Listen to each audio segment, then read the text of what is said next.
Yo Superwoman, j'espère que tu vas bien. C'est Alexandre Super All Fit. On se retrouve comme chaque matin pour parler ensemble d'un sujet sport, nutrition, ou bien développement personnel, ou bien un autre projet qui arrive très bientôt avec de la bouffe.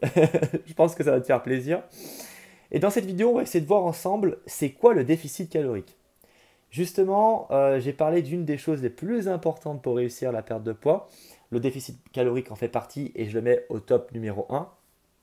Je t'ai parlé hier d'une vidéo très importante où je mentionnais les habitudes. Créer des habitudes saines, c'est vraiment ça qui va t'aider vraiment à perdre du poids et qui vont te permettre d'avoir ce déficit calorique. Si tu n'as pas vu cette vidéo, je t'invite à cliquer soit là ou soit là, je ne sais pas comment ça se passe, pour que tu puisses accéder à cette vidéo, la regarder ou la regarder plus tard tout simplement, pour que tu puisses comprendre comment créer des habitudes saines.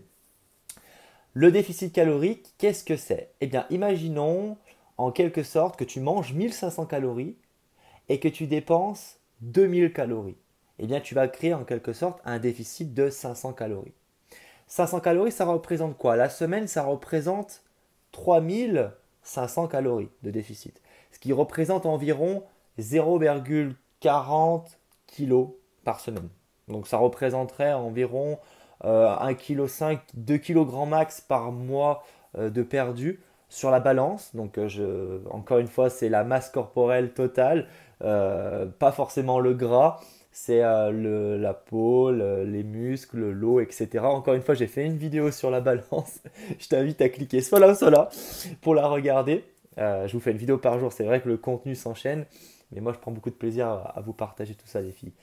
Alors, revenons à nos moutons. Vous mangez 1500 calories.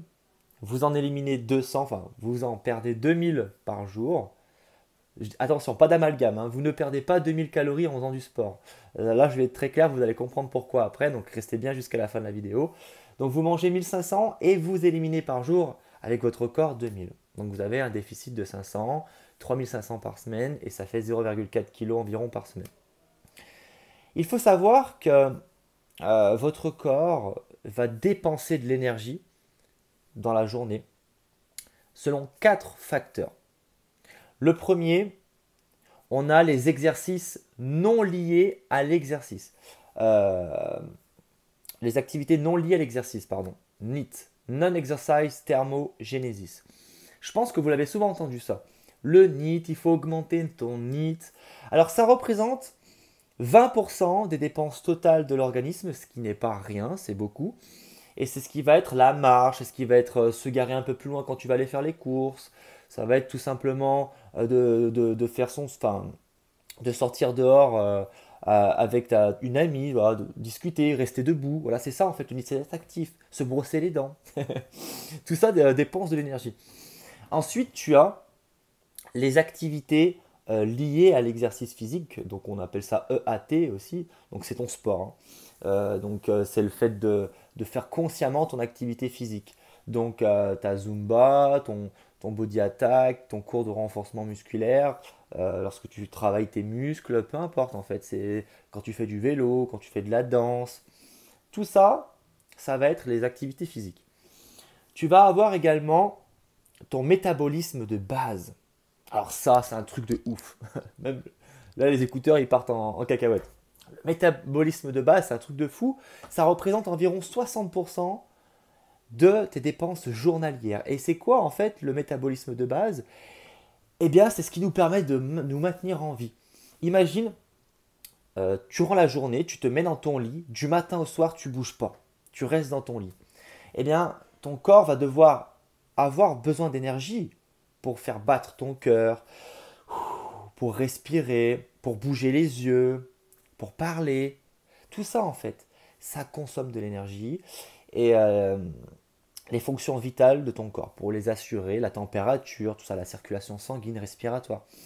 Tout ça, ça consomme 60% de ton énergie. Et c'est pour ça qu'on dit souvent, ça demande 60% d'énergie à ton corps au quotidien.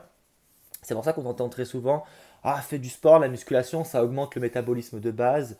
Et c'est ça qui est très important, c'est que tu vas brûler plus de calories au repos, tu auras une vitesse métabolique qui sera aussi également plus importante en étant au repos. Donc c'est du sport, Superwoman, c'est super bien.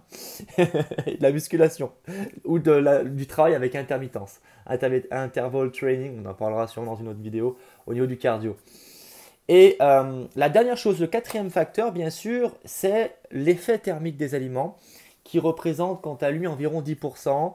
Donc c'est ce qui va se caractériser par la digestion et la capacité à transformer la nourriture pour créer justement des petites molécules pour, euh, pour, pour ton organisme en fait en quelque sorte. Je cherchais le mot, mais voilà, en quelque sorte c'est cette capacité à transformer la nourriture en énergie et à digérer. La digestion, super important. Ça consomme environ 10% et ça va être d'autant plus bénéfique si tu manges suffisamment de protéines et une alimentation saine. Cet effet thermique des aliments sera plus ou moins supérieur à 10%. Donc je t'invite à manger sainement et suffisamment de protéines. J'en parle souvent aussi, si tu manges suffisamment de protéines, ton métabolisme de base il augmente. Bim bam boum, c'est ça qu'on veut. Donc voilà, Superwoman, on va récapituler un petit peu cette vidéo. Tu sais désormais ce qu'est le déficit calorique, c'est de manger tout simplement moins que tes besoins ou tout simplement te dépenser plus et manger moins, comme l'exemple que je t'ai fourni, manger 1500 et te dépenser 2000, donc tu as 500 calories de déficit. Et pour récapituler, je vais y arriver enfin, ton organisme, eh bien, il dépense de l'énergie tous les jours selon 4 facteurs. Donc, les activités non liées à l'exercice physique, donc ton NEAT environ 20%. Les activités physiques et sportives que 10%, on aurait pu s'attendre à plus, mais non, c'est que 10%. Le métabolisme de base, 60%. Et enfin, l'effet thermique des aliments, 10%. Donc voilà, j'espère que cette vidéo t'a plu, Superwoman. Le déficit calorique, c'est vrai que c'est quelque chose que vous attendiez vraiment parce que c'est une question que vous vous posez très souvent. Je vous invite à télécharger mon Fit Guide. Donc le Fit Guide est complètement gratuit. Je vous délivre à l'intérieur 7 conseils pour mincir sans régime, sans cardio. Je vous invite à cliquer sur la première ligne de la description. Je vais y arriver, vraiment c'est compliqué aujourd'hui.